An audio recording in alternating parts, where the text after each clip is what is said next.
my pleasure to welcome Sanjiv Malhotra. He is the founder, CEO of Oorja, the TiE50 winner in energy clean tech space. It's a pleasure to welcome you, Sanjiv. Nice meeting you too. Thank you. So congrats on becoming the TiE50 winner. 1,600 odd companies, 219 finalists, and you are among the 50 chosen ones. It's an honor. So wanted your take on becoming the winner and your experience with TiE and TiEcon. Sure. So as far as the take on being the winner, like I said earlier, it is an honor, and we are very privileged. We feel very privileged and thankful to the TiE community and to the panel of judges for selecting Oorja as one of the winners in the energy and clean tech space. And as far as our relationship with the TiE and TiEcon events, this goes back almost 4 or 5 years since we started attending the TiEcon events, and have been very, very successful in meeting customers, in meeting employees at these events who are now part of the Oorja team. So let me take the entrepreneurial question first, because as you know, TiE is all about fostering entrepreneurship, Sure. Connecting the ecosystem. As an entrepreneur, when you look up, especially in the clean tech space, because the last, especially 3-4 years, there's been huge amount of interest in this space. How has your experience been as an entrepreneur in this particular space? So, as you said, the last 3-4 years, there's been, I would say, an exponential growth in the awareness of the clean tech vertical. There is awareness not only amongst investors, but amongst potential customers, amongst potential employees, and that helps companies that are starting off or have already started off getting to meet with all three, the investors, customers, and employees. And for us, that has been definitely, I would say, a key point as far as the evolution of this ecosystem is concerned, that we've been fortunate to avail of this growth to meet customers, to meet employees, to meet investors, and now we're thinking of going global. So with going global, obviously you can depend on the web to go global, but having face-to-face meetings and events like yours, like events like TiEcon, I think that's a very good platform for a company like ours that is seeking to go global. So Oorja is in fuel cell technology. That's right. So tell us a bit more about your technology. Sure.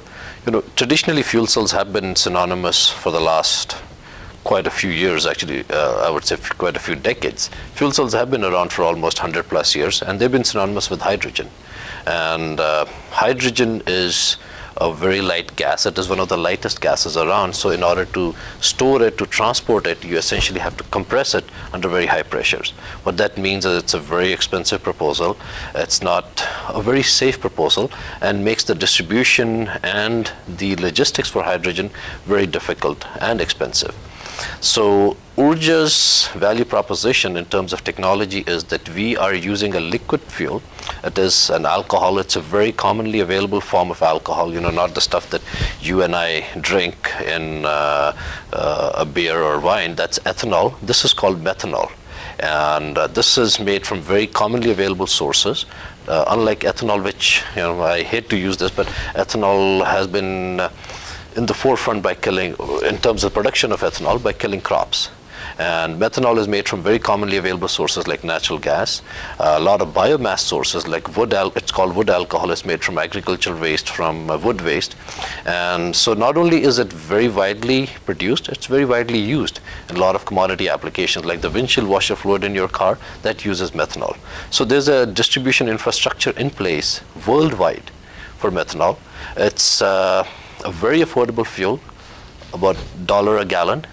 And so that's our technology. We are able to convert methanol into usable energy in our fuel cell. So how far away are you? Oh, we are in commercialization. So we are in production. And our initial market is industrial equipment, for example, forklifts, where the need is dictated by the fact that batteries are not able to provide the runtime, not able to provide the energy to go through 2 shifts of operation. Forget 2 shifts, even a single shift of operation. So warehouses, distribution centers that have large forklift fleets, and they need to run around the clock. The batteries do not provide the runtime for that. And the Oorja fuel cell powered by methanol, powered by liquid alcohol, is able to provide the runtime.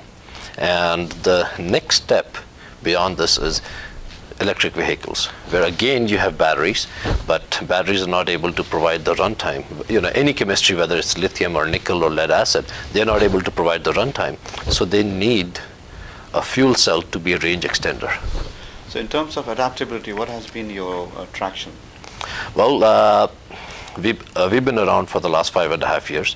So the first 3 years were in technology development and getting the product out and doing the proof of concept. The last couple of years has been in commercialization, and today we count some very large names as our customers. For example, the McDonald's family, the burger folks, they have distribution centers, and we have gotten multiple repeat purchase orders, almost about half a dozen purchase orders from McDonald's to convert their entire distribution centers. Nissan is a customer of ours, Nissan North America. They're using it in their forklifts at their production facilities. So, these are some of the names. For example, US Food Service is a large customer.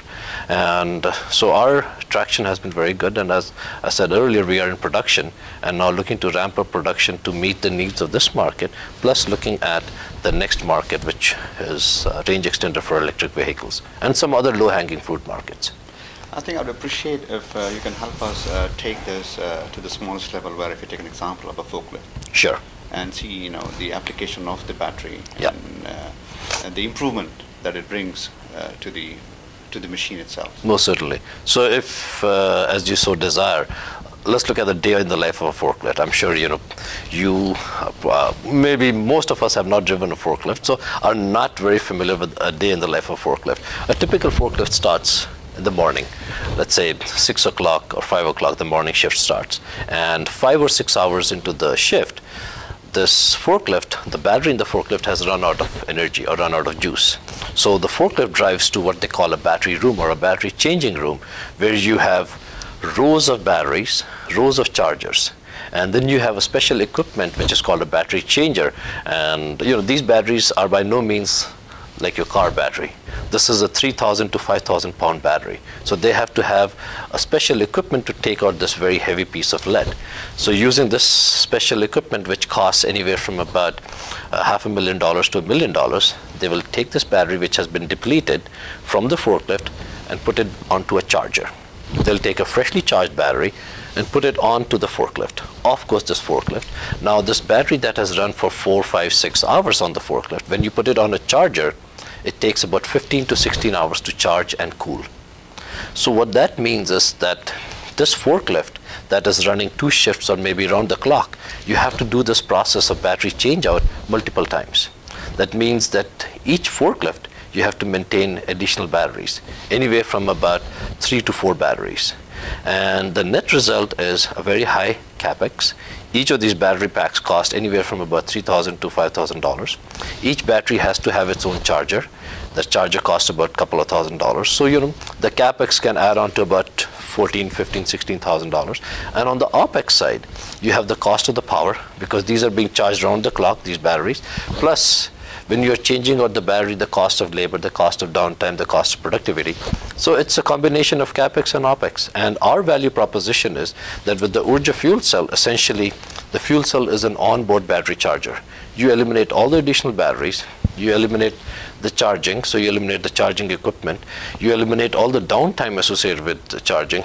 You start the morning shift, it takes less than a minute to fill up 3 gallons of methanol into the fuel cell, and that goes for 2 shifts.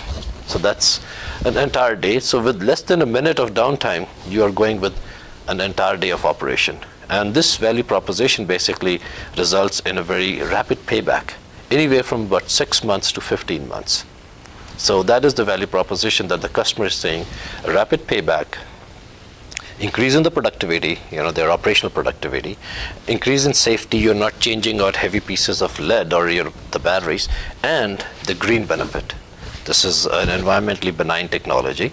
So, they're not spewing lead or acid into the environment or any other noxious particulates. Well, very impressive. Thank you. Thank you so much for sharing your experience You're on the welcome. company's technology. Sure. Again, congrats. Thank you.